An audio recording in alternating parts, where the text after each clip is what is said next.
Hello बच्चों, so let's understand this question. So the question is asking, why were manuscript not widely used in India before the age of print?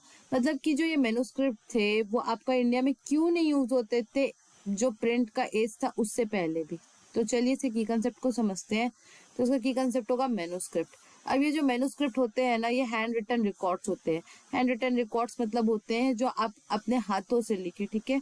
अब hand written records है, ठीक है, कोई चीज को like record के रूप में। तो क्या होगा बेसिकली, तो वो इंफॉर्मेशन या तो किसी पास्ट की हो सकती है, ठीक है, या तो आपका कोई बुक का फॉर्म होगा, है ना, उसको आप मैन्युस्क्रिप्ट के तौर पे उसको कन्वर्ट करें। अब यहाँ पे क्वेश्चन ये अराइज होता है कि इसे वाइडली क्यों नहीं यूज किया जाता। सबसे पहली बात तो ये बहुत ज्यादा एक्सपेंसिव होते थे। क्यों? क्योंकि जो हमारे इंडियन मैन्युस्क्रिप्ट होते थे ना, उसके लिए हम लोग पाम लीव्स का इस्तेमाल करते थे, ठीक है।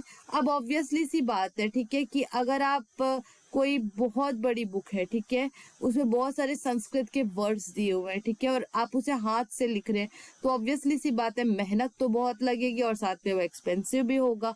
अब दूसरा क्या है कि यहाँ पे एज अ राइटिंग मटेरियल आप पाम लीव्स यूज कर रहे हैं, और भी बहुत सारे मटेरियल्स यूज होते थे। तो वो से क्या होता था ना कि समय के साथ ये सब फ्रेगाइल होती है चीजें। फ्रेगाइल मतलब होती है कि आपका जो समय के साथ खराब हो जाए, ठीक है, इस पे कीड़े लगने का डर होगा, है ना, या तो वो आपका मॉइस्चर से खराब हो जाए, है ना, और उसे आप इजीली नहीं पढ़ पाएंगे, क्योंकि जो उसकी स्क्रिप्ट होती थी ना, वो डिफरेंट स्टाइल्स में लोग लिखा करते थे, ठीक है। So I hope you have understood this question. Thank you and best of luck.